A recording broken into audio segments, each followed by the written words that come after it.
세상에 떠도는 기묘한 괴담들. 첫 번째 이야기, 경기도 고양시의 도깨비터에서 실제로 겪었던 실화괴담. 몇 년 전 일입니다.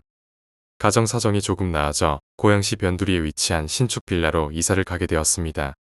새로 지은 건물에 단지 수가 많아서 꽤나 입주자가 몰렸던 것으로 기억합니다. 하얀색 나무 외벽의 화강암으로 깨끗하게 마감된 건물을 보며 입주할 때 정말 설렜습니다. 이사를 끝마치고 지내게 된 지 거의 반년 정도 지났을 겁니다. 동생이 자기 방에서는 무서워서 못 자겠다고 자꾸 제 방으로 와서 자기 시작했습니다. 무슨 일이냐고 자초지종을 물어도 그냥 누가 잘 때 자기를 건드리는 것 같다. 자꾸 자기를 노려본다는 식으로 이야기를 해. 어린 동생이 혼자 자기 무서워서 그런가 보다 했습니다. 그러고 나서 얼마 후 아버님이 택시를 운행하시다가 사고가 나셔서 다치신 겁니다. 가볍게 다치시긴 했지만 정말 뜬금없이 사고가 나신 거라 저희도 당황했습니다. 그리고 얼마 후 악성 빈혈로 진단을 받고 병원을 다니던 막내 외삼촌이 백혈병에 걸리셨다는 소식이 들려왔습니다. 집안은 급속도로 기울어져 갔고 차츰 눈에 띄게 이상한 현상들이 나타나기 시작했습니다. 집 뒷산에는 물이 맛있기로 소문난 약수터가 있었는데 그 주변으로 전쟁 때 쓰던 참호들이 둘러져 처 있었습니다. 약수터에서 얼마 가지 않아 지나가면 사격장도 있고 아무튼 조금 음습하고 무서운 동네였습니다. 어느 날 새벽에 너무 더워 잠에서 깬 저는 약수터에 가려고 가방에 물통들을 넣고 약수터로 향했습니다.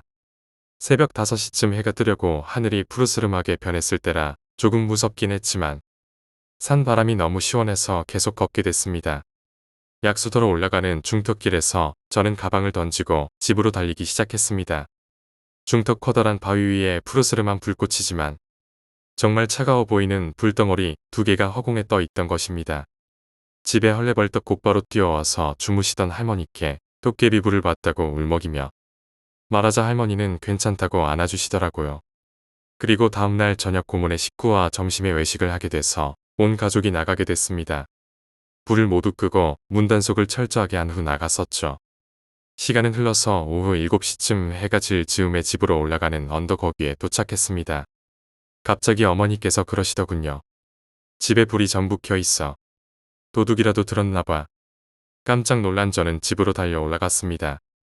4층까지 단숨에 뛰어 올라가서 문을 연 순간 집은 컴컴한 어둠과 적막함만을 풍기면서 제 다리를 감쌌습니다. 가족들 모두가 집으로 올라와 확인하곤 도깨비에 홀린 것 같다고 말씀하시더군요. 그 이후에도 가족들의 간담을 서늘케 하는 사건들이 많았습니다. 동생이 본 적도 없는 괴상한 여자에게 쫓기며 가위를 눌리기도 하고 식구들 전부 있는 데서 하얀색 인형이 땅에서 천장으로 올라가기도 하며 집에 혼자 있을 땐 방문이 혼자 삐걱삐걱 움직이기도 하고 그릇이 달그락거리기도 하고 장판에 그 쩍쩍거리는 소리가 나기도 하고 갓새는 점점 기울어서 하루하루 먹고 살기가 힘들어질 정도까지 갔습니다. 외삼촌께서도 돌아가셔서 집안 꼴이 말이 아니었죠. 저희는 아픈 기억만 남아있는 집을 버리고 다른 곳으로 이사를 했습니다. 이사를 할 때 저희가 다니던 절에 스님의 말에 따라서 집안 곳곳에 고춧가루를 봉투에 묶어 매달아 놓고 부적도 붙여 놓았습니다. 그리고 얼마 후에 그런 문제를 전문적으로 잘 아시는 지인분께 들은 소리였습니다. 그 집 도깨비 터다. 너희 이사 갔을 때 팥죽이나 메밀묵 안 뒀냐? 이야기를 시작하시는데 원래 그 동네 뒷산은 산 도깨비들이 살던 터라고 합니다. 아마도 그 집을 지을 때 산을 무너뜨리고 지은 거라 도깨비들이 화가 나서 입주자들을 괴롭힌 거라고 설명을 하시더군요. 실제로 그 집에 입주하신 분들이 모두 사건 사고를 하나씩 당하셨습니다. 메밀묵을 놔서 도깨비를 위로하거나 팥죽을 뿌려 도깨비를 쫓거나 했으면 아마 집이 더 잘 되던지 별탈 없이 살다 나왔을 거라고 하시더군요. 몇 년이 지났지만 아직도 저희 가족은 그 집에 대해 이야기하기를 꺼립니다. 두 번째 이야기, 뒷산의 귀신. 전 지금 서울에서 대학을 다니고 있지만 전라남도 광주에 있는 고등학교에서 고교 시절을 보냈습니다. 제가 다니던 학교는 광주 안에서도 명문으로 손꼽히는 학교였고 거기서 기숙사 생활을 했던 소위 말하는 우등생이었습니다. 고3 초조하고 막막하던 그 시절 친구에게서 담배를 배웠습니다. 처음에는 몇 모금 뻐끔거리는 정도였지만 금방 중독되어서 거의 골초 수준까지 가게 되죠. 저희 학교에는 만대동산이라고 불리는 야트막한 둔덕이 있는데 그게 담배를 피우고 버린 꽁초가 모여서 산이 되었다는 말이 있을 정도로 담배를 피우는 학생들이 몰래 애용하는 장소였습니다. 새벽 3시쯤 사감 선생님은 먼저 주무시고 자습하던 아이들도 하나 둘씩 자러 들어가고 저 혼자 남았을 때 갑자기 담배가 간절하더군요. 그날 밤은 말 그대로 달빛 한 점 없는 어두운 밤이었지만 저는 누구한테 들킬까 무서워 오직 라이터 불빛에 의지해 만대동산 기슭까지 갔습니다. 그리고 늘 그랬던 대로 만족스럽게 담배에 불을 붙이고 한 모금 빨아들이는 순간 저 멀리 누군가가 제게 손짓을 하더군요. 주위가 너무 어두워서 얼굴은 보이지 않고 그냥 손을 까딱거리는 흐릿한 형체만 보였지만 저는 순간 사감 선생님에게 흡연 사실을 들킨 줄 알고 가슴이 덜컹했습니다. 전 조마조마하면서 계속 손만 까딱거리는 사람이 있는 곳으로 걸어갔습니다. 그런데 그 사람은 마치 자신을 따라오라는 듯 으슥한 곳으로 걸어가더군요. 아무도 안 보이는 곳에서 때릴 생각인가 라고 생각하고는 그냥 그 사람을 쫓아갔습니다. 그런데 그 사람은 중학교 건물 근처로 가더니 눈앞에서 스르륵 사라져버렸습니다. 저는 그 사람이 어디 갔는지 몰라 이리저리 두리번거리다가 문득 제가 엄청난 곳에 앞에 서 있음을 깨닫게 되었습니다. 저희 학교에는 학교를 건립한 어르신 한 분을 모신 무덤이 실제로 학교 단지 내에 있습니다. 제가 바로 그 앞에 있었습니다. 정신을 차렸을 때 제 눈에 보인 것은 비석과 무덤, 제게 손짓하던 사람은 어디에도 없었어요. 저는 그 자리에서 혼비백산하여 그대로 기숙사로 달려왔습니다. 그리고 뜬 눈으로 아침을 맞았죠. 혹시나 해서 수희 아저씨나 사감 선생님께 여쭈어 봤지만 그 시간에 나 돌아다니던 사람은 누구도 없었습니다. 그 후로 저는 담배를 끊었습니다. 제 의지로 끊었다 보다는 마치 기숙사 내에서 누군가가 계속 저를 주시하고 있다는 생각이 들어 결국 끊을 수밖에 없었습니다. 이건 순전히 제 생각이지만 마치 기숙사 내에서 뭔가가 돌아다니면서 담배를 피우나 안 피우나 저를 지켜보는 것 같았어요. 혹시 저와 같이 그 학교의 기숙 생활을 하시면서 뭔가를 느끼신 분이 있다면 제 생각이 틀리지는 않았을 것입니다. 세 번째 이야기 발목이 없는 귀신. 고등학교 때 봄부터 집 근처 패스트푸드점에서 아르바이트를 했습니다. 주변에는 주택가도 많고 아파트 단지도 많아서 꽤 장사가 잘 되는 편이었습니다. 처음에는 밤 10시에 퇴근했는데 아르바이트하는 도중 매장 근처로 이사 오게 되어 새벽까지 일하게 되었습니다. 마감조로 편성된 것입니다. 제가 일하던 매장은 2층 구조로 되어 있는데 2층 청소를 밤 늦게 하게 됩니다. 매장 건물 2층에는 병원과 미용실도 있었지만 밤 9시에 문을 닫기 때문에 불이 꺼져 2층 복도가 컴컴했었습니다. 어느 날이었습니다. 2층에서 청소를 하던 동생이 하얗게 질린 얼굴로 뛰어 내려와 숨을 헐떡이고 있었습니다. 자초지종을 묻자 동생은 식은땀을 흘리며 말했습니다. 복도에서 발자국 소리가 나요. 형, 근데 그 소리가 점점 가까워져요. 동생은 무서워서 더 이상 청소를 못하겠다기에 결국 제가 올라가서 청소를 하기 시작했습니다. 어두워서 지레 겁먹고 혼자 착각했거니 생각했지만 2층에서 빗자루질을 하다 복도 쪽을 본 순간 저는 할 말을 잃고 말았습니다. 사람의 피부색이 아닌 석고상 색을 한 게다가 발목만 존재하는 그것이 복도를 걸어 다니고 있던 것입니다. 저는 못 본 척하면 되겠지라고 생각하다가 결국 엄청난 공포에 압도되어 1층으로 도망쳤습니다. 그러고 보니 그런 일도 있었습니다. 저희 매장 직원 휴게실은 지하주차장 한편에 마련되어 있는데 동료들이 밤늦게 혼자 들어가 옷을 갈아입을 때마다 지하주차장에서 누군가 시끄럽게 뛰어다닌다는 것입니다. 말도 안 된다며 믿지 않았었는데 자재 배송을 시범적으로 새벽에 한다는 말이 들려왔습니다. 자재를 받으면서 올 테면 와봐라라는 식으로 자재를 창고에 정리하기 시작했고 마지막 남은 박스를 들며 뭐 아무것도 안 나오네 라고 생각한 순간 제 눈앞에는 푸른색 줄무늬 카라티를 입은 어떤 남자의 인형이 저를 뚫고 지나갔습니다. 어른들이 하시던 말씀 중에 오금이 저린다는 말을 들은 적이 있는데 말 그대로입니다. 그 인형이 뚫고 지나가는 순간 다리가 굽고 순간 온몸에 소름이 돋으며 머리카락이 쭈뼛서는 느낌이 났습니다. 그대로 물건을 정리하는 것도 있고 저는 매장으로 뛰어 올라갔습니다. 주방 뒷문 복도에서 매니저에게 방금 겪은 일을 하소연하는데 그런 얘기 아시나요? 홀령들은 자기 얘기를 하면 그곳으로 찾아온다는 소리를 들었어요. 마치 그 말이 생각나듯 갑자기 그 여자 매니저가 갑자기 소름이 돋게 춥다 라고 하시고는 팔을 문지르며 주방으로 들어갔습니다. 전 설마 하는 생각에 뒤를 돌아 주방으로 들어가려던 순간 아까 본 남자의 인형이 다시 스쳐 지나가는 것을 봤습니다. 그 이후로는 대낮에도 주방 뒷문으로는 다니지 않았습니다. 마지막으로 지하주차장에 있던 주인 없는 차의 이야기입니다.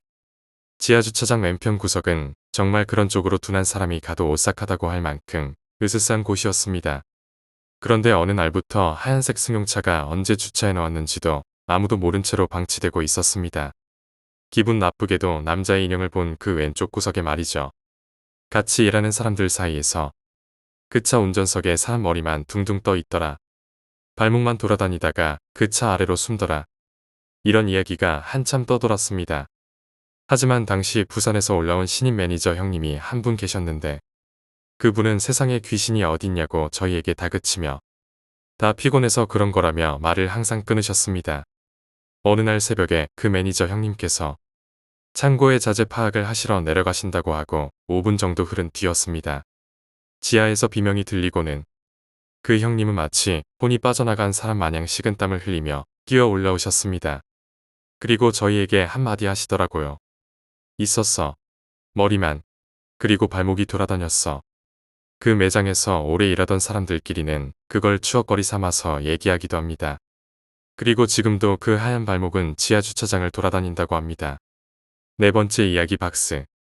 1957년 미국의 필라델피아의 한 시골길 부근 지역에 거주하는 어떤 남성이 길가에 큰 박스가 버려져 있는 것을 발견합니다. 그는 무심코 그 박스를 들었는데 박스 안에는 한 소년이 죽은 채로 담겨 있었습니다.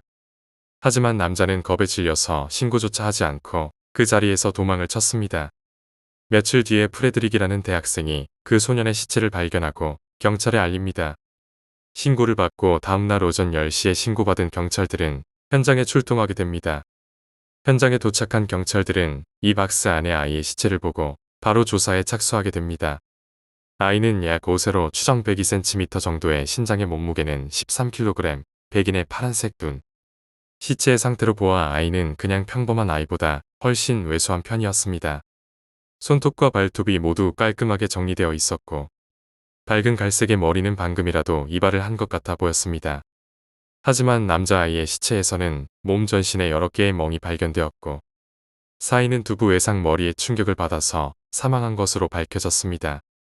이런 이유들을 종합해 보았는데 이 아이는 죽기 직전까지 학대를 당했지만 이상하게 상태가 너무 깔끔하다는 것이었죠.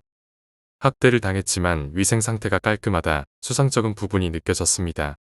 처음 수사에 들어간 당시 필라델피아 경찰들은 이 사건이 금방 풀릴 것이라고 자신했습니다. 그 이유는 일단 시체가 부패되기 전에 발견되었고 시골이다 보니 인구수가 적어서 아이의 신원을 확보하는 것은 그리 오랜 시간이 걸리지 않기 때문이죠. 하지만 경찰들은 아이의 신원을 밝히는데 실패하고 말았습니다. 아이의 지문을 가지고 필라델피아의 온갖 병원을 조사했지만 모두 진료 기록이 전혀 없다는 것이며 아이의 포경수술 자국을 가지고 지역 의사들에게 조사를 벌였지만 아무 성과를 거두지 못했습니다. 게다가 이 아이의 시체가 박스에 담긴 채로 길바닥에 버려지던 당시에 목격자조차 단 한 명도 없었던 것이죠. 그래서 경찰들은 현장에서 발견된 상자와 그 상자 안에 아이를 감싸고 있던 담요, 그리고 주변에서 발견된 코듀로이 재질의 파란 모자를 가지고 소매 유통업체와 제조업체들을 대상으로 조사를 벌이게 되지만 이 역시 조사에서 단서를 얻는 것에 실패를 하고 맙니다. 아이의 몸 상태가 매우 왜소했던 탓에 소년이 죽기 전에는 1년 정도 발육이 더딘 것으로 영양 상태가 좋지 않았을 것을 밝혀내면서 유괴범이 경찰을 피해 아이와 이동하던 중 살해한 것이 아닐까라는 추측도 있었지만 유괴범이 아이를 납치하고 도주하면서 그 도중에 이발을 하고 손발톱을 정리한다는 것은 석연찮은 부분이었습니다.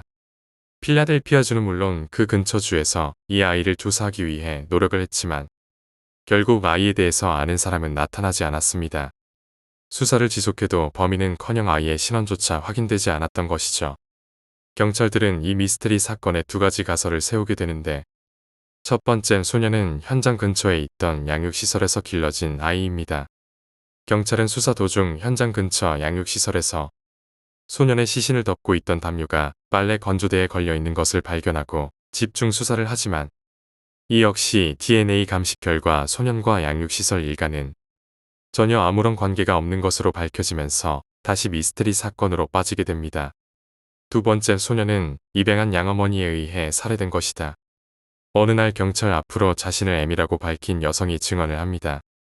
사실 그 소녀는 자신의 어머니가 입양한 아이이며 평소 학대를 즐겼던 그녀가 학대 끝에 소년을 살해했다는 것입니다.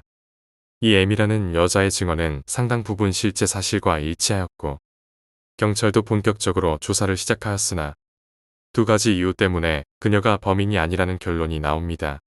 첫 번째 M이라는 여자는 정신분열 환자다. 두 번째 M의 옆집 이웃이 증언한 결과 M의 집에는 두 모녀 이외에 아무도 살지 않았다는 것입니다. 이렇게 필라델피아 미스테리 사건은 더더욱 미궁 속으로 빠져들게 되고 결국 아이의 시신이 묘지에 묻히면서 이 사건의 열기도 식어버리게 됩니다. 이 미스테리 사건은 그 어떤 단서조차 현재까지도 발견하지 못한 상태라고 합니다. 과연 이 소녀는 누구이며 왜 죽었고 그리고 도대체 어디서 온 소년일까요? 다섯 번째 이야기 80년대 일본 정화조의 시체. 1989년 2월 28일에 있었던 일입니다. 오후 6시쯤 교내 초등학교에 근무하고 있던 여직원 A가 거주하던 초등학교 근접 교직원 기숙사로 돌아와 화장실에 일을 보러 들어갔습니다.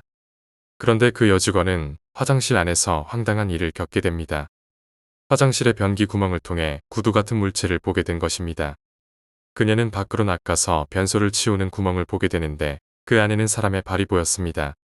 곧바로 교장과 동료 직원들에게 이 사실을 알리고 바로 경찰에 신고를 하게 되었고 신고를 받은 가장 가까운 곳에 경찰관이 왔고 곧이어 마을의 소방대원과 미하루 경찰서원도 속속들이 도착을 하게 되었습니다. 발견된 시신을 꺼내려 했으나 변조가 너무나도 비좁았던 탓에 시신을 꺼내지 못하고 결국 저변을 중기로 파내어 변조를 부수는 방법을 통해 시신을 꺼냈습니다. 변조 안에 있던 시신은 한겨울임에도 불구하고 상반신의 옷이 모두 벗겨져 있었고 입고 있던 윗옷을 가슴에 끌어안은 채 무릎을 굽히고 얼굴은 조금 오른쪽으로 기울인 형태로 굳어져 있었다고 합니다. 시체는 그 자리에서 호스로 씻겨졌고 소방대의 대기실로 옮겨져 의사의 주도 아래 사인을 감식했는데요. 판명은 동사 겸 흉부순환 장애로 좁은 곳에서 압박을 당하면서 얼어 죽었다는 것입니다. 사후 경직의 상태로 보아 26일경 사망한 것으로 보여졌다고 하니 발견되기 이틀 전 정도에 사망한 것으로 여겨졌으며 타상은 팔꿈치와 무릎에 긁힌 상처 정도로 경미한 수준이었고 사망자의 신분은 현장에서 차로 10분 거리인 마을 내에 사는 남자인 S로 밝혀졌습니다. 경찰은 사망자가 엿보기를 목적으로 변조 내에 침입하였으나 좁은 곳에 끼어나가지 못하고 그대로 동사한 것으로 판단을 했지만 단순한 사고사로 종결된 수사는 마을 내의 의문을 종식시키진 못하였습니다. 사망자 S는 마을에서 부모님과 조모 4명이서 살았으며 스포츠와 음악을 좋아하던 평범한 청년으로 고교 시절엔 친구들과 밴드를 만들어 기타를 치고 스스로 작사도 했으며 자작시를 쓴 노트를 몇 권이나 가지고 있었다고 합니다. 또 직장으로는 옆 마을 원자발전 보수를 하는 회사에서 영업주임으로 근무를 하고 있었고 마을에선 청년의 레크레이션 담당 부장으로 중심적이고 리더십이 넘치는 사람이었다고 합니다. 성격도 밝고 인망이 있어 결혼식에서 사회를 자주 보는 사람이었고 마을 촌장 선거에선 응원 연설을 부탁받을 정도인 사람이었습니다. 과연 화장실에서 단지 엿보기를 하기 위해서 죽어 있다는 것은 상상이 어렵다는 의문이었습니다. 사망자의 마지막 행동에도 많은 의문이 생겼는데 그는 시신으로 발견되기 4일 전부터 족적이 묘연했다고 합니다. 5일 전 23일 선배의 송별회에 출석했는데 24일 새벽 1시쯤 가게를 나왔었고 그날 오전 10시까지 거실에서 TV를 보다 잠깐 나갔다 오는 말을 남기고 사라진 것입니다. 사라진 날과 사망 추정일 사이에 2일간의 행방이 사라졌다는 이야기입니다. 차는 교직원 기숙사에 가까운 주차장에 열쇠가 꽂힌 상태로 발견이 되었으며 구두의 한쪽이 둑에서 발견된 것도 이상한 일이었습니다. 사건 이후 마을 내에는 이상한 소문이 돌기도 했습니다. 사건의 직후에 행해진 촌장 선거는 근래에 정말 드문격한 싸움이 있었다고 합니다. 그때 죽은 S는 그 선거에 관련되어 살해당한 것이 아니냐는 이야기가 싸움의 중심이었다고 합니다. 소문이 소문에 꼬리를 잡고 마을 사람들 사이에서는 서로를 의심하며 용의자를 지목하기도 했고 결국 진상규명을 요구하는 서명활동이 일어나 1개월간 4,000명 정도의 서명인이 모여 미하루 경찰서에 제출이 됩니다. 하지만 경찰은 사건과 연관성이 없다고 판단해 조사가 더 이상 이루어지지 않았다고 합니다. 또 한 가지 미스테리한 부분은 S의 시신을 발견한 교사 A는 A의 애인을 통해서 면식이 있는 사이라고 합니다. 이전 A씨가 장난전화에 고민하던 적이 있어 A의 연인과 S가 함께 그 장난전화를 녹음하여 경찰에 전달했는데요. 이 건에 대해서 경찰은 별다른 조치를 취하지 않았으나 S의 지인 이야기에 따르면 S는 범인이 누구인지 거의 알고 있었던 것으로 예상이 된다고 합니다. 하지만 범인이 누구인지 알고 있다고 한들 이미 죽은 몸이 되어버렸던 S가 알려줄 일은 없을 것입니다. 여섯 번째 이야기 대낮의 강도. 당시 대학교 3학년이었던 저는 한 층에 두 세대가 사는 작은 연립에서 아버지와 둘이서만 살고 있었습니다. 연립이 대칭 구조라 양쪽 집 현관의 간격은 두세 뼘 남짓 밖에 안 되었고 방음조차 잘 되지 않았습니다. 종종 옆집 현관문 여는 소리가 마치 우리 집의 문을 여는 소리처럼 들리기도 했습니다. 어느 날 학교 후 집에 혼자 있는데 딸깍딸깍 하는 소리가 났습니다. 평소 가족들이 오는 시간이 아니었고 문 열리는 소리도 안 나서 옆집 소리라고 생각했습니다. 열쇠 소리가 계속 나서 조금 짜증났지만 옆집 사람들과는 사이가 좋지 않아 마주치고 싶지도 않았기에 방에 들어가서 TV 소리만 높였습니다. 문이 고장 났으면 빨리 고치지 방음도 잘 안 되는 거 알면서 무슨 민폐인가 싶었습니다. 몇 시간이 지난 저녁쯤 아버지가 문을 열라고 전화를 하셨습니다. 열쇠를 안 가져오셨나 싶었는데 열쇠 구멍에 열쇠가 들어가질 않아서 전화를 하신 것이었습니다. 집에 오신 아버지께선 손전등을 가지고 와서 문을 살펴보시고 바로 몇 마디 하십니다. 문이 잘 안 열렸으면 열쇠 수리를 바로 해야지. 열쇠 구멍이 싹 다 망가졌네. 집에 아무도 없는 줄 알고 누군가 문을 따고 들어오려고 했던 것 같습니다. 실패로 끝나서 다행이지만 만약 문이 열렸다면 생각만 해도 두렵습니다. 일곱 번째 이야기 예지몽.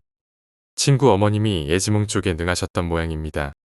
그 당시 친구 아버님은 차를 가지고 이곳저곳 다니시는 일을 하셨답니다. 그러던 어느 날 친구 어머님이 꿈을 꾸셨는데 꿈속에서 남편분이 방에 누워서 자고 있더랍니다. 그런데 남편의 발 밑에 어마어마하게 큰 지네가 꿈틀거리더랍니다. 보기만 해도 징그러운 정도로 컸다네요. 무서워서 보고만 있는데 그 지네가 남편의 발을 타고 올라가서 다리를 지나 점점 몸 위로 올라가더랍니다. 저걸 쳐내야 하는데 그냥 두면 안 되는데 꿈속이지만 이런 생각이 들었는데 너무 무서워서 엄두조차 내지 못했답니다. 그 와중에 지네가 목 근처까지 올라갔는데 머리를 타고 넘으면 죽는다는 말이 생각나셨다고 하네요. 결국에는 용기를 내서 냅다 쳐냈고 지네가 바닥에 떨어지고는 꿈에서 깼다고 합니다. 그날 아침 어머님이 꿈 이야기는 하지 않고 제 친구에게 몸 조심하라는 말을 하였답니다. 친구 아버지는 운전을 하니까 괜한 얘기가 될까봐 얘기 안 했답니다. 그런데 친구 아버님이 운전을 하고 가시는데 앞에 있던 차들이 사고가 났답니다. 갑자기 난 사고이지만 바로 앞에 있던 트럭과는 거리가 좀 있어서 괜찮았는데 앞에 있던 트럭이 공사장용 철근을 잔뜩 싣고 가는 거였다고 합니다. 사고가 나면서 철근들이 뒤로 쭉 쏟아졌는데 친구 아버님 차의 전면 유리창 바로 앞에 멈춰서 무사하셨다고 하네요. 친구 어머님의 꿈속에서 지네를 쳐내지 못하고 머리를 타고 넘었다면 정말 어떤 사고가 났을지 친구에게 그 얘기를 듣는데 신기하면서 오싹하더군요. 여덟 번째 이야기 화를 내는 할머니. 친구에게서 들은 이야기입니다. 친구의 친척 언니가 경험하신 거고요. 편의상 그냥 언니라고 하겠습니다. 그 언니는 20대 직장인이며 한대문에 여러 집이 있는 다세대 주택 1층에서 자취했다고 합니다. 그 언니는 아침 일찍 나가서 밤 늦게 들어오다 보니 이웃들과는 거의 마주칠 일이 없었다고 합니다. 하루는 밤에 일 끝나고 돌아오는데 윗집에 불이 켜져 있고 어떤 아주머니가 통곡을 하시는 소리가 들렸다고 합니다. 무슨 일이 있나 가보고 싶었지만 실례인 것 같기도 하고 너무 피곤한 상태라 그냥 집에 들어가 바로 씻고 잠이 들었다고 합니다. 그런데 그날따라 잠을 깊게 들지 못했다고 합니다. 뒤적뒤적 거리다가 문득 눈을 떴는데 그 순간 가위에 눌린 것입니다. 그때 천장 쪽을 보니 어떤 할머니의 얼굴이 보였다고 합니다. 그런데 할머니께서 화난 표정으로 그 언니를 내려보고 있었다는 것입니다. 언니는 무서워서 있는 힘껏 발버둥을 치자 가위에서 풀렸다고 합니다. 그러고 밤새 뜬 눈으로 지새우다가 결국 잠도 못 자고 출근을 했다고 합니다. 그렇게 지친 몸을 이끌고 집으로 돌아오는데 그날도 2층에 불이 켜져 있고 또다시 아주머니의 울음소리가 들렸다고 합니다. 그 언니는 잠을 못 잔 탓에 너무 피곤해서 그날도 그냥 집에 들어갔다고 합니다. 그러다 잠이 드는데 또 가위에 눌리고 천장에서 그 할머니의 환한 얼굴이 보였다고 합니다. 다시 있는 힘껏 발버둥을 치고 가위에서 풀리자 언니는 윗집의 아주머니가 자꾸 우시는 것도 그렇고 뭔가 이상하다 싶어 2층으로 올라가 문을 두드렸다고 합니다. 조금 지나서 어떤 아주머니 한 분이 눈을 비비며 나오시더니 반갑게 맞아주셨다고 합니다. 언니는 아주머니에게 무슨 일 있으시냐고 여쭤보려는 찰나의 순간 멈칫했다고 합니다. 아주머니 뒤쪽으로 어느 사진이 걸려 있었는데 밤마다 나왔던 그 할머니였다고 합니다. 아주머니께 물으니 자기 어머님이신데 지병이 있으셨지만 병원비가 없어 집에서 모시다가 어제 낮에 돌아가셨다고 합니다. 그 옆에는 관이 하나 있었는데 장례비가 만만치 않아 연락되는 가족도 없고 별 수 없이 집에서 장례를 치르고 있었다고 합니다. 그 언니는 할머니께서 밤마다 아주 환한 표정으로 자신을 내려다본다고 아주머니께 그렇게 말씀을 드렸더니 아주머니는 기겁을 하시더니 설마 하며 할머니께서 누워 계신 관을 열어봤는데 곱게 누워 계셔야 했던 할머니께서 관이 뒤집힌 것처럼 뒤집어져 누워 계신 것입니다. 엎드려 누워 계신 것이죠. 아주머니는 화들짝 놀라 다시 할머니를 바르게 눕혀드렸는데 그때 할머니의 얼굴은 약간 눌려있는 상태였고 마치 화가 난 모습이었다고 합니다. 후에 그 언니는 혼자서 장례를 치르시는 아주머니를 안쓰럽게 생각하여 같이 장례를 치러드리고 3일째도 함께 지냈다고 합니다. 그리고 그 후에 다시는 할머니의 모습이 보이지 않았다고 합니다. 9번째 이야기 기괴한 가위 눌림. 피곤하면 1년에 한 달 정도는 가위에 눌리기에 그래서 악몽이고 뭐고 그런 것에는 익숙한 사람입니다. 그 중에 제일 기억에 남는 하나는 너무 리얼해서 깨고 나서도 한참 동안 현실 감각이 안 돌아와서 놀랐던 꿈이 하나 있습니다. 그날은 바로 전날 친구 집에서 하룻밤을 새면서 놀다가 집에 와서 저녁도 안 먹고 잠들었던 것 같습니다. 늘 몸이 피곤하면 그랬듯 가위에 눌릴 것 같은 예감이 들었지만 피곤해서 죽을 것 같은데 가위고 나발이고 이런 마음으로 무시하고 눈을 감고 누웠습니다. 그런데 그날은 약간 달랐던 게 딱 그 상태에 약간 반은 잠들어도 몸의 감각이 어느 정도 남아있는 눈을 감고 있어도 소리나 인기척 같은 건 약간씩 들리는 상태였습니다. 내 방은 침대 발치에 화장실이 있습니다. 엄마가 환기하라고 항상 문을 열어놓으라 해서 문을 반 정도 열어두었습니다. 근데 발치에서 인기척이 느껴졌습니다. 이상하게 눈도 안 떴는데 내가 내 방 구조를 잘 아니까 아주 예민하게 느껴지는 게 있었습니다. 왜인지는 몰라도 작은 체구에 누군가 화장실 문 뒤에 숨어 있다가 내가 잠들고 나니까 아주 조용히 나와서 내 발 앞에 서서 날 보고 있는 것 같은 느낌. 그때까지만 해도 빨리 자고 싶은데 또 이런다 하면서 억지로 잠을 청하니까 정말로 잠들 수 있었습니다. 잠에 빠져 있다가 갑자기 부스럭거리는 소리에 너무 시끄러워서 잠이 깼는데 앞이 안 보였습니다. 아예 안 보인다. 이게 아니라 눈앞이 하얗고 뿌연 느낌. 그냥 눈을 떴다는 느낌보다 뭔가 어두운 데서 밝은 데로 가면 천천히 보이는 그런 느낌이었다. 이게 무슨 일인가 상황 판단을 해보려고 애를 쓰는데 보이는 게 없으니 아무것도 몰랐습니다. 들리는 건 계속 부스럭부스럭. 바로 귀 옆에서 내는 소리 같은 게 시끄럽기만 했습니다. 일단 정신을 침착하게 가다듬으려고 가만히 생각을 하는데 부스럭 소리가 마냥 시끄럽기만 한 게 아니라 뭔가 규칙이 있다는 걸 알았습니다. 비닐봉지 소리 같긴 한데 빠른 걸음으로 바삭바삭 하는 것이 뭔가 낙엽이나 나뭇가지를 밟는 소리와도 비슷했습니다. 그 규칙을 생각하던 중 나 또한 그 리듬에 맞춰서 흔들리고 있다는 걸 알았습니다. 바스락거리는 발걸음 소리에 맞춰서 위아래로 내가 모르는 새 걷고 있는 건가 싶어서 다리를 움직이려고 했는데 더욱더 당황스럽기만 하게 됐습니다. 평소 가위는 몸이 꽉 눌리는 느낌이라 어느 정도 익숙하기 때문에 노력하면 발가락 정도는 움직여지는데 목 아래로 감각이 느껴지지 않았습니다. 그 순간 퍼즐이 맞춰지듯이 든 생각이 누군가가 내 머리를 잘라서 비닐봉지에 담아 산속 어딘가로 가져가고 있구나. 그 생각이 든 순간 너무 놀라서 비명을 지르려는데 숨이 안 쉬어진다는 걸 깨달았습니다. 이게 꿈인지 뭔지 구분도 못한 채 비명을 지르려다 보니까 어느 순간 숨이 턱 트이면서 잠에서 깼습니다. 일어나 보니 오밤중이고 내 방에서 깨어났다는 현실에 다행이라는 생각이 들어 마음이 놓이니 나도 모르게 애처럼 울고 있었습니다. 엄마가 놀래서 왜 그러냐고 방으로 들어왔는데 설명도 못하고 한참 울다 정신을 차렸습니다. 그 꿈에서 느낀 감각들, 그 소리와 움직임과 피부에 닿아 있던 팽팽한 비닐봉지의 촉감들이 너무 실감나서 충격에서 빠져나오는데 한참 걸렸습니다. 10번째 이야기, 머리카락 귀신. 두발 규정이 엄격했던 고등학교를 졸업하고 짧은 단발머리로 사회생활을 하려니 은근히 스트레스가 되었습니다. 머리를 기르려고 했지만 오래 걸릴 것 같아서 여러 가지 방법을 알아보는데 붙임머리를 알게 되어 곧바로 시술하게 되었습니다. 머리가 길어지니 여성스러워 보인다는 말을 듣게 되었고 그래서인지 자신감도 생기고 일상이 즐거워졌습니다. 그런데 시술하고 나서 며칠 후였습니다. 잠을 자다가 갑갑해서 눈을 뜨면 머리카락이 목에 감겨 있었습니다. 처음에는 익숙하지 못해서 자꾸 엉키나 보다 그렇게 생각했는데 매번 자다가 깨어나니 점점 짜증이 났습니다.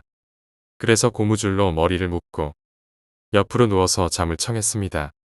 그렇게 한참을 자는데 또 목이 갑갑했습니다.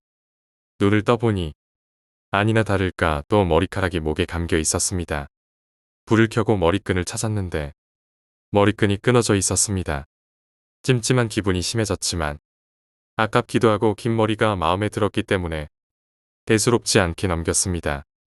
익숙해지면 괜찮을 거라 생각했기 때문입니다. 하지만 며칠도 못 가서 붙임머리를 떼어버리고 말았습니다.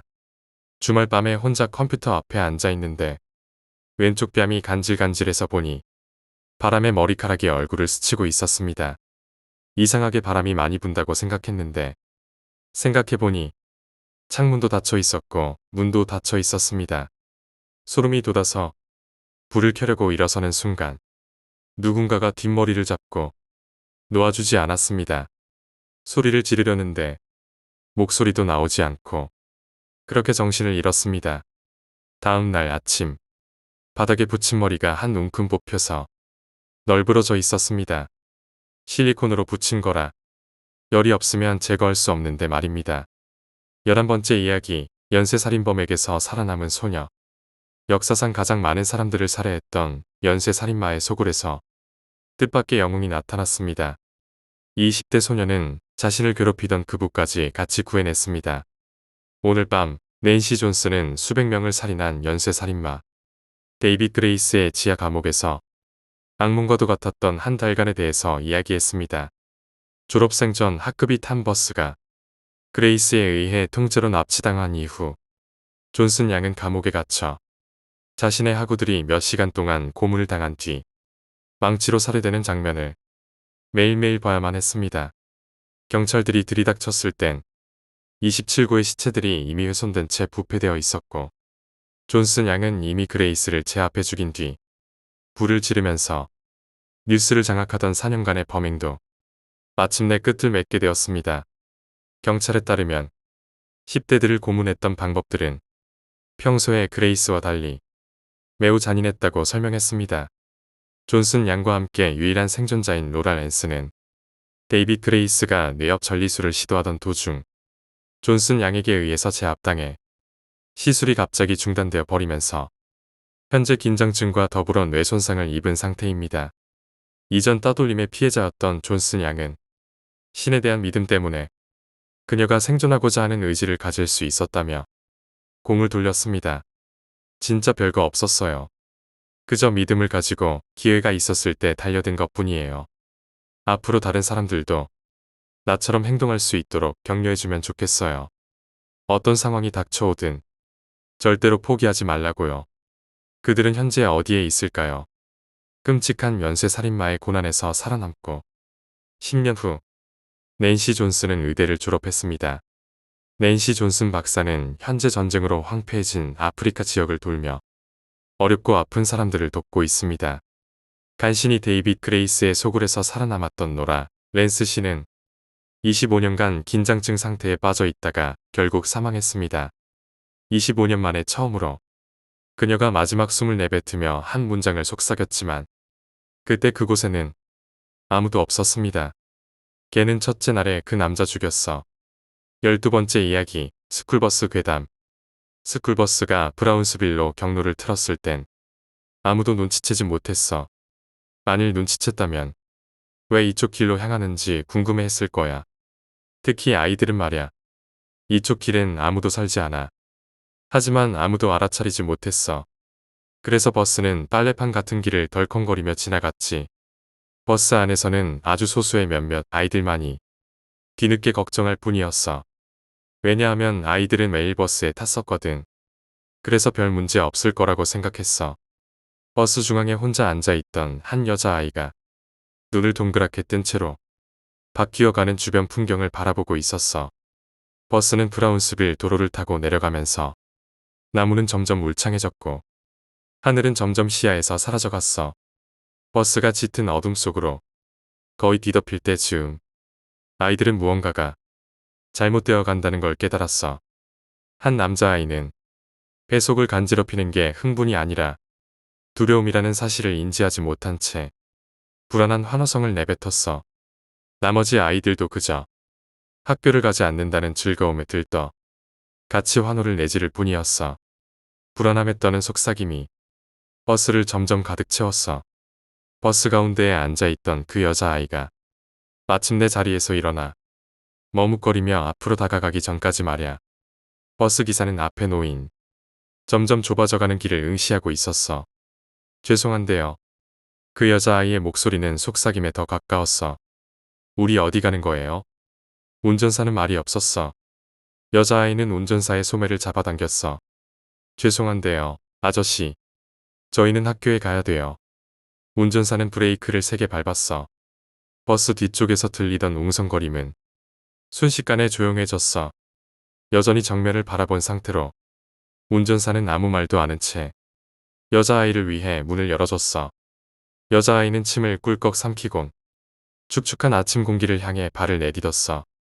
발이 지면에 닿기 직전 버스는 굉음을 내며 떠나갔어. 그 아이를 더러운 도로에 혼자 남겨두고 말야. 뒷창문에서 그녀를 바라보는 수많은 시선들에선 이전의 모험감은 사라지고 두려움만이 느껴졌어. 여자아이는 버스가 사라질 때까지 바라보고는 마을로 향해서 긴 발걸음을 시작했어. 13번째 이야기, 살인마의 메시지. 수사관들에게 아무나 한 명 붙잡고 가장 기억에 남는 사건이 뭐였냐고 물어봐. 아마도 자기가 정말 이렇게까지 할지 상상도 못했던 사건들이나 혹은 수사 결과가 좀 찝찝했던 사건이라던가 아니면 미제로 남겨졌던 사건들을 머릿속에서 정리하고 있을 거야. 오랫동안 특수범죄팀에서 일하면서 나한텐 그런 사건이 하나 있어. 2년에 걸쳐서 19명의 아이들이 실종됐었어. 사람들은 공포에 떨었고 충분히 그럴 만했지. 여전히 난 밤마다 자신과 자신의 자녀들을 안전히 지키라던 당시의 뉴스 보도를 여전히 기억하고 있어.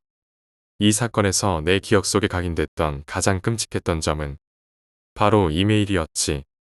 첫 번째 납치가 벌어지고 일주일 뒤 일회용 이메일 주소로 이상한 이메일 한 통이 경찰서로 날아왔어. 그 이메일에는 아무런 제목이나 내용도 없었고 영상 파일 하나만이 첨부되어 있었어. 그 영상을 처음 봤던 가녀린 비서는 소름 끼치는 비명을 질렀어. 영상에 나온 건 피범벅이 된 채 고통스러워하는 실종된 아이의 모습이었어. 분석을 위해 우리 부서로 비디오가 보내졌을 때 그 아이가 여전히 살아있단 건 확신할 수 있었지만 나머진 아무것도 알 수 없었어.